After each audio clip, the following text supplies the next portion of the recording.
వేములవాడ నియోజకవర్గం కోనరావుపేట మండలం వెంకటరావుపేట గ్రామ వ్యవసాయ మార్కెట్ వడ్ల కొనుగోలు కేంద్రం వద్ద 1,25,000 వ్యయంతో నూతన హైమాస్ లైట్లను ఏర్పాటు చేయడం పట్ల గ్రామస్తులు ఆనందం వ్యక్తం చేశారు.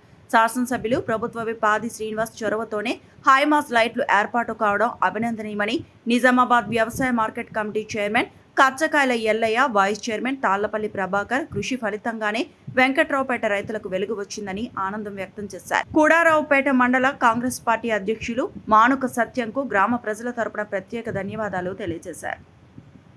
కోనరావుపేట మండల్ వెంకటరావుపేట గ్రామంలో మన వ్యవసాయ మార్కెట్ కమిటీలో హైమాస్ లైటు ఏర్పాటు చేసిన కాంగ్రెస్ ప్రభుత్వం, దీనికి సహకరించిన ఎమ్మెల్యే ఆది శ్రీనన్నకు, అలాగే వ్యవసాయ market committee chairman కచ్చకాయల Ellaiah, vice chairman Prabhakar గారికి ప్రతి ఒక్కరికి ధన్యవాదాలు తెలియజేస్తున్నాం.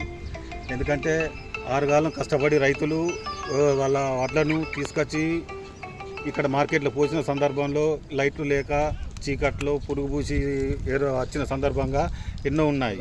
దాన్ని గుర్తించిన మా ఎమ్మెల్యే ఎంతో సహృదయంతో 1,25,000 వ్యయంతో ఈరోజు హైమాస్ లైట్ను సెంటర్లో ఏర్పాటు చేయడం అభినందించాల్సిన విషయం. ఈ సందర్భంగా కాంగ్రెస్ ప్రభుత్వానికి రుణపడి ఉన్నాము. ఎమ్మెల్యే గారికి, అదేవిధంగా మార్కెట్ చైర్మన్ గారికి వెంకటరావుపేట గ్రామ ప్రజల తరఫున కృతజ్ఞతలు తెలియజేస్తున్నాం. దీనికి సహకరించిన ప్రతి ఒక్కరికి పేరు పేరున ధన్యవాదాలు తెలుస్తున్నాం. జై కాంగ్రెస్.